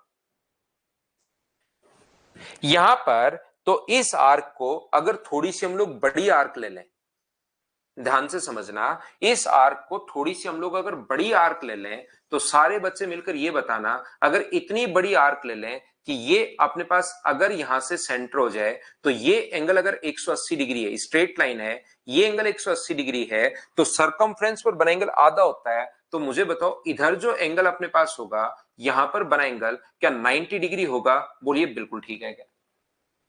ये अपने पास 90 डिग्री होगा। बोलिए बिल्कुल ठीक है क्या? और ये 90 डिग्री अगर होगा तो इस सर्किल में मुझे सब लोग मिलकर बताओ, बाहर से जो हम लोग सर्किल ड्रॉ कर रहे हैं सारे बच्चे मिलकर मुझे एक बात बताइए, क्या यहां से अपने पास क्या हाइपोटेनस का जो सेंटर है वो क्या राइट एंगल ट्रायंगल में हाइपोटेनस का मिड पॉइंट ही है क्या? बताओ, क्योंकि इधर भी रेडियस इधर भी रेडियस, उसी चीज को सर्किल में मैं ऐसे पढ़ाऊंगा पहले, क्योंकि ट्रायंगल है तो मैं उल्टा वो चीज बता रहा हूं कि अगर राइट एंगल ट्रायंगल अगर अपने पास है तो बाहर से आप लोग सर्किल ड्रॉ कर सकते हो। ध्यान रखना राइट एंगल ट्रायंगल अगर अपने पास है तो अपने पास यहां से, क्योंकि बाहर से आप लोग सर्किल ड्रॉ कर सकते हो, वो जरूर यहां से पास होगा और इसका यहां से पास होगा, तो ये रेडियस एस, ये भी रेडियस है, ये भी रेडियस है और ये भी रेडियस है। कि तीनों बराबर होंगे क्या? क्योंकि तीनों ही अपने पास रेडियस हैं, तो ये तीनों चीजें अपने पास बराबर होती हैं, याद रखना। तो यहां पर राइट एंगल ट्रायंगल में सरकम सेंटर हाइपोटेनस के मिड पॉइंट पर बनता है। तो ये यहां से, क्योंकि ये भी अपने पास रेडियस हुई, ये भी अपने पास रेडियस हुई, ये भी अपने पास रेडियस हुई, क्योंकि बाहर से आप लोग सर्किल खींच सकते हो, तो ये तीनों की तीनों अपने पास बराबर होती हैं। ये चीज याद रखना आप लोग, प्रत्येक बच्चा। या जैसा मैंने आपको समझाया इसका उल्टा भी आप ध्यान रखना है, बहुत ज्यादा इंपॉर्टेंट है, इसके बहुत सारे क्वेश्चन बनते हैं। इसका उल्टा भी आप लोग ध्यान रखना। अगर एक स्ट्रेट लाइन के मिड पॉइंट से, ध्यान से सुनिए, एक स्ट्रेट लाइन के मिड पॉइंट से इधर कोई लाइन खींची जाए जो इसके बराबर अगर है, एक स्ट्रेट लाइन एसी है, इसके मिड पॉइंट से इधर कोई लाइन खींचे जो इसके बराबर अगर है, तो यहां से अपने पास ये जो बना कोण होगा ये हमेशा 90 डिग्री होगा। याद रखना, क्योंकि तीनों बराबर है तो बाहर से हम लोग सर्किल खींच सकते हैं, और सर्किल खींच सकते हैं तो स्ट्रेट लाइन पर ये अगर 180 है तो फिर ये अपने पास 90 डिग्री होगा। एक स्ट्रेट लाइन के अपने पास यहां से इस पे रिलेटेड बहुत सारे क्वेश्चंस बने हुए भी, याद रखना। इधर ऊपर चाहे इधर लाइन खींचो चाहे इधर लाइन खींचो, अगर ये लाइन बराबर है तो फिर यहां पर बना एंगल ऑलवेज राइट एंगल होगा। ये चीज याद रखना, इस चीज को आप लोग ध्यान रखना। कैसे कैसे क्वेश्चन बनते हैं ध्यान से समझना। मुझे आप लोग सब लोग मिलकर एक बात बताना, क्या एस एसी का मिड पॉइंट है क्या? मेरा क्वेश्चन ये है, राइट एंगल ट्रायंगल में क्या एस जो है वो एसी का मिड पॉइंट है या नहीं है? ये बात बताओ सभी लोग मिलकर। तो आप कहोगे बिल्कुल है सर, एस जो है वो एसी का मिड पॉइंट बिल्कुल है। और बिल्कुल अगर मिड पॉइंट है तो देखिए कि क्वेश्चंस बनते कैसे हैं। यहां पर देखिए, वैसे ही मैं आप लोगों को ध्यान रखना बहुत स्लो पढ़ा रहा हूं, फिर भी आप लोग कोई चीज रिपीट करके देखना चाहो, आपको इसी एनर्जी के साथ इसी टाइप से मैं आपको रिकॉर्डेड वीडियो में पढ़ाता हुआ मिलूंगा। तो आप लोग बार बार उसको रिकॉर्ड बार बार रिपीट करके देखा करो, 3 बार 5 बार 7 बार आप लोग, क्योंकि 1-2% बच्चे उनको बिल्कुल कम समझ में आता है, तो आप लोग 2 3 5 या 7 बार देखा करो रिपीट करके। यहां पर राइट एंगल ट्रायंगल में ध्यान से समझने की कोशिश करना आप लोग। ये जो क्वेश्चन अपने पास है, एक मान लो अपने पास ए है, एक मान लीजिए बी है। राइट एंगल ट्रायंगल के लिए मैं बार बार, क्योंकि कितना भी स्लो कितना भी अच्छा पढ़ा लो, एक दो बच्चों का तो रिपीट आता ही है। अब आप लोग इतने बच्चे हो, लाइव में तो थोड़ा सा स्टूडेंट क्या है कि कम आता, रिकॉर्डेड ज्यादा देखता है। बहुत सारे बच्चे क्योंकि कहीं जॉब करते हैं, सुबह सुबह उठ नहीं पाते, तो उनको लगता है यार रिकॉर्डेड में देख लूंगा। वैसे लाइव हमेशा वीडियोस को लाइव देखते हो, क्वेश्चंस पूछ सकते हो, ज्यादा एनर्जी आप में बनी रहती है, डेली आने का मन भी करता है। अगर आपकी विल पावर बहुत अच्छी नहीं हो तो आपको हमेशा लाइव देखना चाहिए, नहीं तो बाद में आप। लेकिन कुछ बच्चे बाद, बहुत सारे बच्चे बाद में भी देखते हैं, तो कोई ना कोई बच्चा तो रिपीट लिख ही देता है, पता नहीं उसका कहीं ध्यान और चला जाता है या कहीं और। तो मैं कितना भी स्लो पढ़ा लूं फिर भी एक दो बच्चे तो रिपीट लिखते ही हैं, धीरे धीरे धीरे धीरे धीरे धीरे। पिछले मैंने देखो, हमें पता ही नहीं लगा कि अपना 55 मिनट कब निकल गए। टाइम बड़ा फास्ट भागता है मैथ्स की क्लास में। और कितने पॉइंट मैंने आपको बताया, क्योंकि मुझे इसके अंदर समझाना बहुत होता है। नहीं तो मैं सारा जो आज की क्लास में पढ़ाया ये 10 मिनट में मैं बोलता, एक पहले से ही स्लाइड तैयार करके लाता, बटन दबाता, ये देखिए होता है ये, और इसको याद कर लेना, क्योंकि ज्योमेट्री याद करनी पड़ेगी, पीएचडी थोड़ा ना करनी है। अगली स्लाइड ये याद कर लेना 10 मिनट में, और फिर आगे सारे के सारे क्वेश्चन आप लोग उससे करवा देता। लेकिन याद रखना आप लोग सारे बच्चे कि आप लोग जब भी आपको किसी कहीं कम समझ में आए तो आप रिपीट करके, क्योंकि रिकॉर्डेड है, आप देख सकते हो।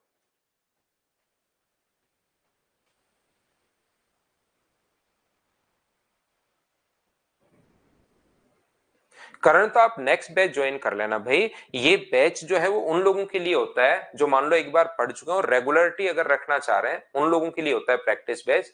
बाकी आप अभी नहीं पढ़े हो तो नेक्स्ट बैच करना आप लोग, वो जो रिकॉर्डेड है। वो नहीं कर पाओ, जब वहां तक कोर्स नहीं हो उससे अगला करना, जब आपको करना है तब आप कर लेना, ठीक है ना।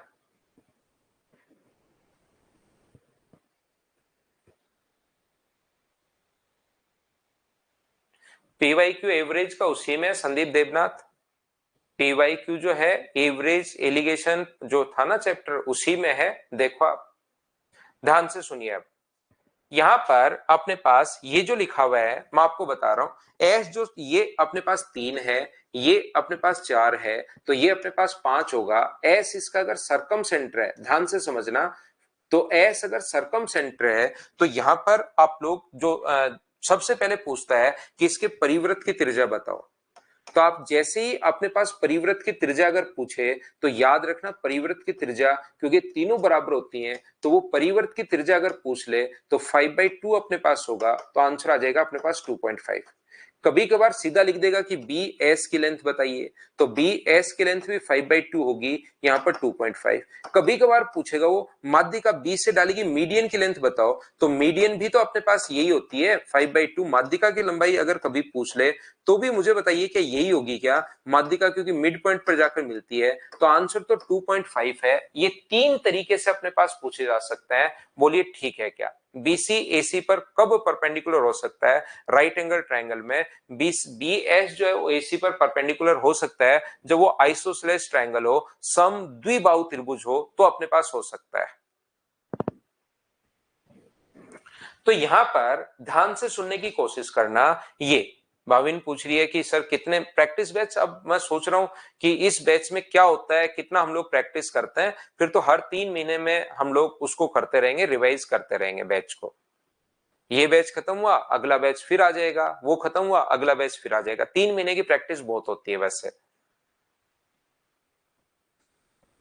तो यहां पर अपने पास 3 तरीके से क्वेश्चन पूछा जाता है, याद रखना। पहला रेडियस बताओ, परिवृत्त की त्रिज्या बताओ। दूसरा बीएस की लेंथ बताइए। और तीसरा अपने पास माध्यिका की लंबाई बताओ, और माध्यिका की लंबाई अपने पास यहां पर पूछ सकता है क्वेश्चन अपने पास। इससे ध्यान से समझने की कोशिश करना आप लोग। ऐसे भी क्वेश्चन अपने पास आ सकता है कि आप लोग चलो करने की कोशिश करो। एक ट्रायंगल एबीसी में जी यहां सेंट्रोइड है, जी अपने पास केंद्रक है। ध्यान से कीजिए क्वेश्चन, जी जो है वो अपने पास यहां पर केंद्रक है, जी सेंट्रोइड है,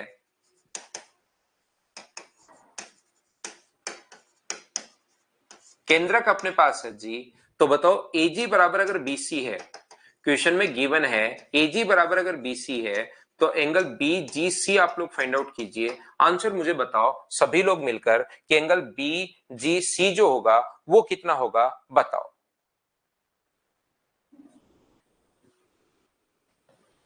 ये तो पूरा बैच है अभिषेक, ये कंप्लीट बैच है, वो उसमें मैं आपको मिक्स क्वेश्चंस की प्रैक्टिस करवाऊंगा। ये तो दोनों हैं ही अलग अलग।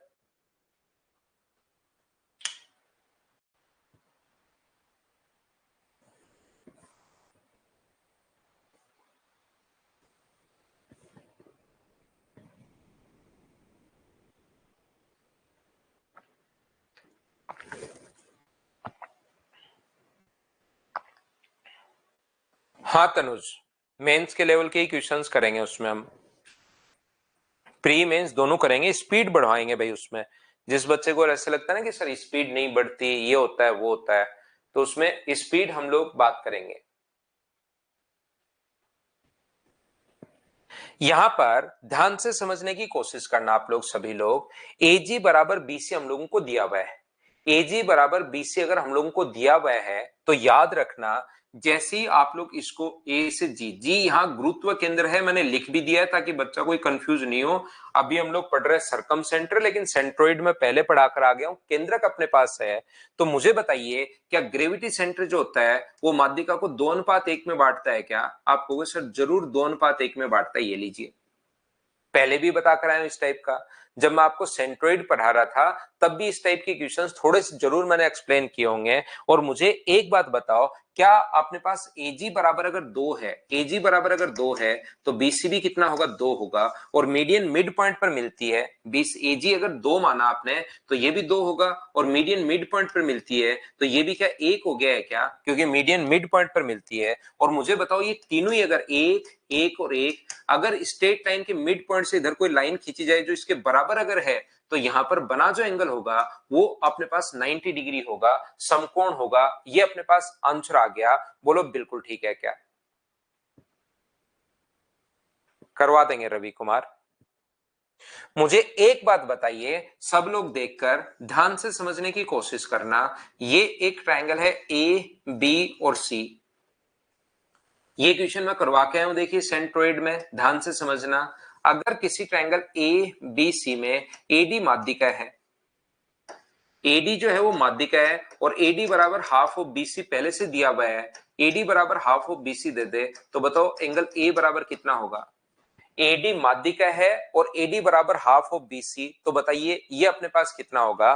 तो आप लोग तुरंत बोलोगे कि सर ये जो अपने पास होगा, यहां से एडी अगर माध्यिका है तो मीडियन मिड पॉइंट पर जाकर मिलती है, तो ये इधर BC/2 और ये भी इधर BC/2, क्योंकि माध्यिका मिड पॉइंट पर जाकर मिलती है। और एडी बराबर हाफ ऑफ बीसी पहले से ही दिया हुआ है, एडी का मान BC/2 ऑलरेडी पहले से दिया हुआ है। तो मुझे बताओ कि तीनों बराबर हो गए, और तीनों बराबर होते ही ये कोण 90 डिग्री। ये मैंने सेंट्रोइड में सेम क्वेश्चन करवाया था।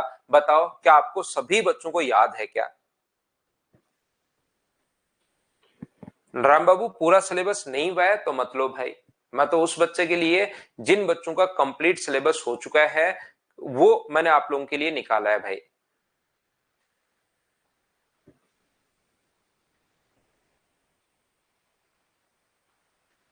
मेघना अभी तो नहीं आएगा, थोड़ा टाइम और लगेगा, महीना भर और लगेगा मेघना।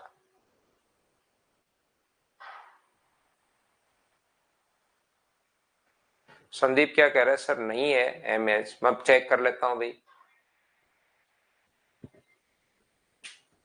और अभी कमी है भाई, फीस तो यार प्रैक्टिस बैच की फीस अब 600-700 रुपए तो होगी यार।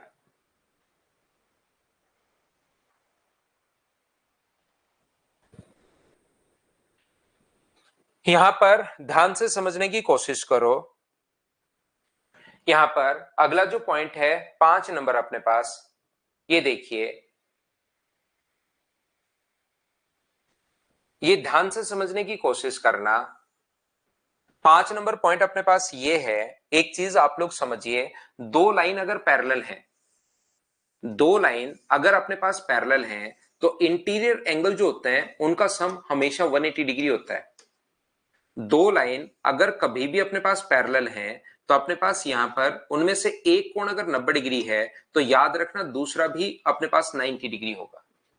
पैरेलल लाइन में अगर कभी भी एक कोण अगर 90 डिग्री है तो दूसरा भी अपने पास 90 डिग्री होगा। ये चीज याद रखना, क्योंकि अंतः कोणों का योग 180 डिग्री होता है। और मिड पॉइंट को मिलाने वाली लाइन, ध्यान से समझिए भाई, मिड पॉइंट को मिलाने वाली जो लाइन होती है वो तीसरी से आधी और उसके पैरेलल होती है। ये लीजिए, अगर ये मिड पॉइंट अपने पास है तो मिड पॉइंट को मिलाने वाली लाइन जो होगी वो तीसरी से आधी भी होगी और पैरेलल भी होगी। तो अब आप लोग ये बात ध्यान से समझने की कोशिश करो सभी लोग, एक बार समझिए भाई, क्योंकि इसमें पॉइंट कम ही है, इतने ही इसमें पॉइंट हैं, तो ध्यान से आप लोग समझने की कोशिश करना। ये अपने पास ट्रायंगल ए बी और सी है, जो कि एक कलरफुल ट्रायंगल अपने पास है। इसको हम लोग एक कलरफुल ट्रायंगल बनाएंगे। ये लीजिए, यहां पर ये यहां से मिड पॉइंट अगर है, ये कोई भी ट्रायंगल है, ए बी और सी है, और ये इसके अपने पास, मुझे एक बात बताओ, अगर साइड परपेंडिकुलर बाइसेक्टर में ड्रॉ करूं, ये साइड परपेंडिकुलर बाइसेक्टर यहां से साइड परपेंडिकुलर बाइसेक्टर, एक अपने पास साइड परपेंडिकुलर जो बाइसेक्टर है वो यहां से अपने पास ड्रॉ करते हम लोग,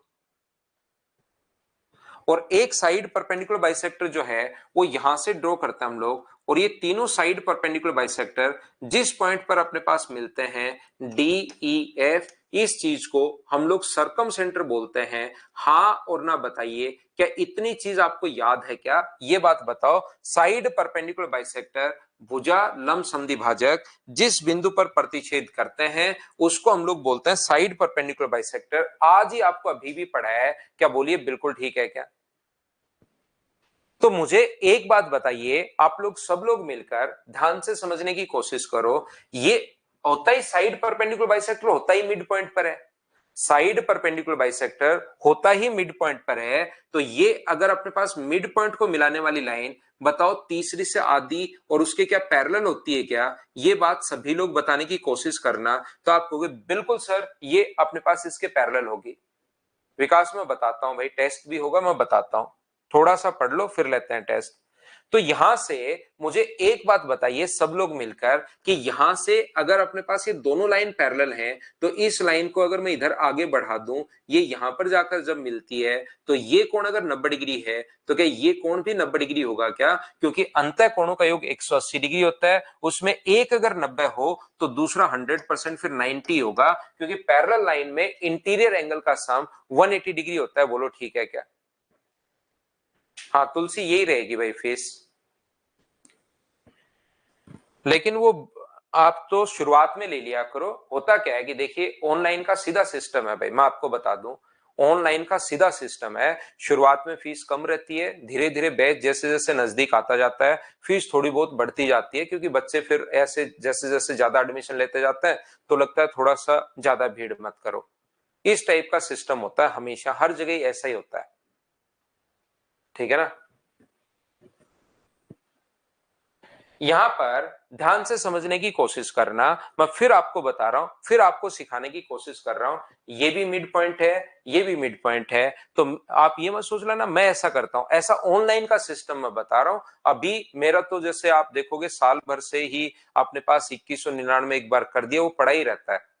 वो लगभग कभी बाई चांस जैसे ऐसा होता है कि यार बच्चे बोल दिए कि सर इस बार होली दिवाली इनको कोई थोड़ा मोट 10% 5% ऐसे ऑफ करता है, नहीं तो वो फिक्स एक कर दिया, वो पड़ा ही रहता है ना? मैं ऐसा बहुत कम चांसेस में करता हूं, लेकिन वैसे नॉर्मली मैं बता रहा था आपको, है ना?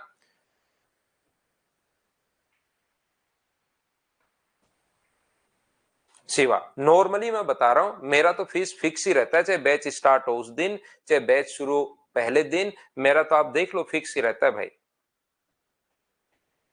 यहां पर आप लोग समझने की कोशिश करो सभी लोग। तो ये जो अपने पास है, नॉर्मली भाई मैंने जो सिस्टम होता है ना उसकी बात मैंने बताई है इस प्रकार से। जो ऑनलाइन सिस्टम चलता है, ऑफलाइन सिस्टम अलग, दोनों का मतलब अलग अलग है। कस्टमर बिहेवियर जो अपने पास वहां पर बैठने वाले लोग, उनका बात करने का तरीका भी अलग होगा आपका। एक ऑफलाइन आप आओ, एक ऑनलाइन आओ, ऑनलाइन कॉल करने वाले का तरीका आपके पास, हमारे पास तो ऑनलाइन इतनी बड़ी टीम नहीं है, तो वैसे नॉर्मली ऐसा ही होता है कि कॉल करो, दोनों का मतलब बात करने का, और वो आप ऑफलाइन आओगे ऑनलाइन आओगे दोनों का सिस्टम ही अलग अलग होता है। ऑफलाइन बिल्कुल फिक्स फीस रखता है, यानी कि ये फीस है तो ये फीस है। ऑनलाइन में फीस ऊपर नीचे जैसे बहुत बार हो जाती है, और ऑफलाइन की क्योंकि मैंने बहुत पढ़ाया है तो वहीं से फिर मुझे लगता है कि यार इसको फिक्स ही पड़ी रहने दो, चलते रहने दो, फिक्स ही रहने दो, इतनी की इतनी। तो देखिए मुझे एक बात बताओ, देखो आज की क्लास में बहुत ज्यादा बातचीत हुई है भाई, आज की क्लास में थोड़ी सी अपनी बढ़िया क्लास नहीं गई, बातचीत ज्यादा हुई है आज की क्लास में, बातचीत मत किया करो नहीं तो फिर बढ़िया नहीं रहता। ये अगर मैं अपने पास ये यहां से दोनों लाइन पैरेलल होंगी, ये ब्लू वाली, इसीलिए मैंने कलरफुल बनाया था। आप ये मत सोच लेना फ्री में मैंने कलरफुल बना दिया आपके लिए। ये देखिए ये अपने पास यहाँ पर 90 डिग्री होगा, ये चीजें समझाने के लिए मैंने बताई थी। आप सोचो कि सर ने सुंदर दिखने के लिए बताया था। ये लाइन इसके मिड पॉइंट को मिलाने वाली जो लाइन होगी वो अपने पास इसके पैरेलल होगी, और इसके पैरेलल होगी तो इसको आगे बढ़ाओगे तो ये कोण 90 डिग्री है, तो ये भी अपने पास कितने डिग्री होगा, 90 डिग्री। अब ओनली आप लोग ध्यान रखो, ध्यान से समझिए, ओनली आप लोग ध्यान रखिए डी ई एफ के बारे में। मुझे एक बात बताओ, आप लोग ध्यान से समझने की कोशिश करना भाई। अकेली अगर मैं डी ई एफ की बात करूं तो मुझे एक बात बताओ, क्या ये यहां से यहां तक एल्टीट्यूड ही है क्या?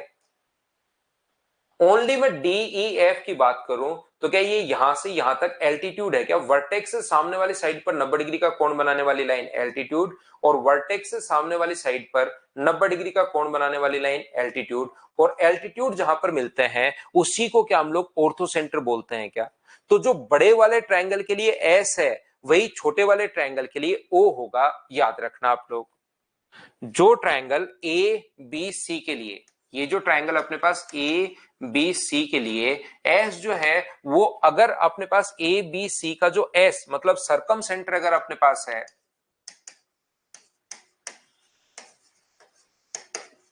परिकेंद्र अगर है, तो याद रखना यही ट्रायंगल डीईएफ के लिए किसका काम करना शुरू करेगा, डीईएफ के लिए ओ यानी कि ऑर्थो सेंटर का काम करना शुरू कर देता है। ये चीज आप लोग याद रखना, ये अपने पास लंब केंद्र का काम करना शुरू कर देता है। तो अभी तक अपने चार तो पॉइंट अपने पास ये है, यहां पर अभी तक चार तो मैंने आप लोगों को सेंटर्स के बारे में पढ़ाया है, एक मैंने आपको बेसिक के बारे में पढ़ाया है। कल संडे है, कल हमारी क्लास होगी, आप लोग कल की क्लास को जो है ना, अभी तक जितनी थ्योरी हमारे 5 पॉइंट हो चुके हैं उन सभी को अच्छे से मिक्स करके आओ, सब कुछ मिक्स कर लो कि ये भी पढ़ लो, वो भी पढ़ लो, ये भी पढ़ लिया, और फिर हम लोग क्या करते हैं सभी को कल की क्लास में आते ही पहले अलग अलग करेंगे ताकि आपका कंफ्यूजन दूर हो। याद रखना ज्योमेट्री का मतलब ट्रायंगल, ज्योमेट्री अगर आप पढ़ना चाह रहे हो ट्रायंगल अच्छे से समझ लो। 70% ज्योमेट्री का ट्रायंगल अगर आप समझ, शुरुआत में थोड़ा भारी लगता है ये चीज, एकदम हैवी लगेगा कि यार इतनी चीजें आ रही हैं, इतनी चीजें आ रही हैं, सर क्वेश्चंस भी करवाते हुए जा रहे हैं, थ्योरी भी बताते हुए जा रहे हैं, लेकिन अगले 3-4 दिन अगर आप लोग फिर अपने पास कॉन्ग्रुएंसी सिमिलरिटी है तो अपने पास जो आने वाले क्वेश्चन वो आपके क्लियर हो जाएंगे। जो क्वेश्चंस नॉर्मली कंपटीशन एग्जाम्स में आते हैं वो अगले 2 पॉइंट पढ़ाते ही आपके क्लियर होने शुरू हो जाएंगे। फिर एक दो चीजें तो मैं बिना मतलब की भी आपको ज्योमेट्री में मैं पढ़ाऊंगा, लेकिन जैसे सीवीएन है, एमपीजी है, उसके बारे में हम लोग जरूर देखेंगे, लेकिन आप लोग इनको अच्छे से पढ़कर आना। 2-4 दिन और झेल लोगे तो ज्योमेट्री पूरी फिर बहुत अच्छे से क्लियर होगी। तो घबरा मत जाना आप लोग कि सर मिक्स हो रहा है, मिक्स हो रहा है, होने दो मिक्स आप लोग तो, ठीक है ना। तो बेसिक और 4 सेंटर रिवाइज करके आना। कल मॉर्निंग में 8 बजे हम लोग मिलते हैं। Thank you, bye bye, take care. Tanuj वो तो आपके ऊपर है भाई, प्रैक्टिस बैच आपके ऊपर, आपको चीजें अगर आती हैं तो आप लोग लो, अगर चीजें पहले नहीं आती तो पहले इस बैच को कंप्लीट करो और फिर आप लोग प्रैक्टिस बैच में तो प्रैक्टिस करते हैं क्वेश्चन कैसे सोल्व करें, कैसे टाइम बचा सकते हैं, जल्दी कैसे कर सकते हैं। जैसे उसमें क्या होगा कि एक पेपर आपसे लिया जाएगा पहले, फिर उसको मैं आपको सोल्व करवाऊंगा। 25 क्वेश्चन का पहले पेपर आप करोगे और फिर मैं आपको उसको सोल्व करवाऊंगा। इस प्रकार से जब बच्चा बैठता है ना क्लास में तो प्रैक्टिस नहीं हो पाती बहुत बार उसकी। तो जैसे मेरे साथ साथ अगर 60, 65, 70 पेपर कर लोगे तो फिर आपकी स्पीड बढ़नी शुरू होती है। पहले दिन उन क्वेश्चन से डरते हो, पढ़ने में ही डर लगता है, दूसरे, तीसरे, चौथे, पांचवें, 10वें दिन जाके फिर धीरे धीरे आप उनसे फेमिलियर होते हो, क्वेश्चन पढ़ने से डर नहीं लगता। पहले में हो सकता है आपसे 30 मिनट में या 25 मिनट में 15 ही क्वेश्चन हो, लेकिन 60वां 65वां पेपर करोगे तब तक बढ़ जाएंगे, ठीक है ना। तो आपको चीजें आती हैं तो प्रैक्टिस में आओ, चीजें नहीं आती तो पहले यहां से पूरा बैच सीखो और फिर उसके बाद आना। Thank you, bye bye, take care. ये नहीं होगा जितेंद्र, ये पैडल ट्रायंगल नहीं होगा भाई।